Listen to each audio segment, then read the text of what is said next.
এ খাতে। ব্যয়ের তালিকায় দ্বিতীয় অবস্থানে ঋণের সুদ পরিশোধ, আর তৃতীয় ও চতুর্থ অবস্থানে শিক্ষা ও স্বাস্থ্য খাত। সরকারি কর্মচারীদের জন্য নতুন বেতন কাঠামো ধাপে ধাপে বাস্তবায়ন করার ঘোষণা দিচ্ছে। নতুন অর্থবছর থেকে সরকারি চাকরিজীবীদের জন্য নতুন বেতন কাঠামো ধাপে ধাপে বাস্তবায়নের কথা জানিয়েছেন অর্থমন্ত্রী।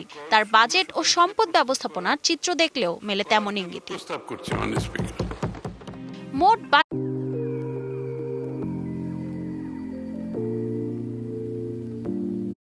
2,63,945 কোটি, যা চলতি অর্থ বছরের বাজেটের চেয়ে 77,857 কোটি টাকা বেশি। গেল বছর জনপ্রশাসনে অন্তর্বর্তী সরকারের বরাদ্দ ছিল 1,86,088 কোটি টাকা।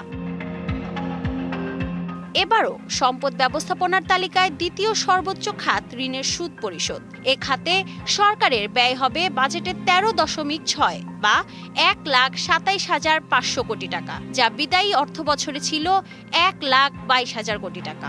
সে হিসেবে এবার এ খাতে ব্যয় বেড়েছে 5,500 কোটি টাকা। তৃতীয় সর্বোচ্চ খাতের হিসাবে শিক্ষায় বরাদ্দ মিলেছে মোট বাজেটের 13.1%, যা টাকার অঙ্কে 1,22,495 কোটি টাকা। আগের অর্থ বছরের তুলনায় শিক্ষায় বরাদ্দ বেড়েছে 26,851 কোটি টাকা।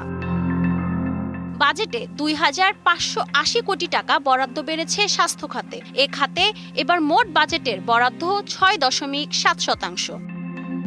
এবার খাতভিত্তিক ব্যয়ের তালিকায় আছে পরিবহন ও যোগাযোগ, সামাজিক নিরাপত্তা আর বিবিধ খাতে খরচ হবে 5.1% অর্থ। আপনি টার্গেট দিলেন কিন্তু পূরণ হলো না।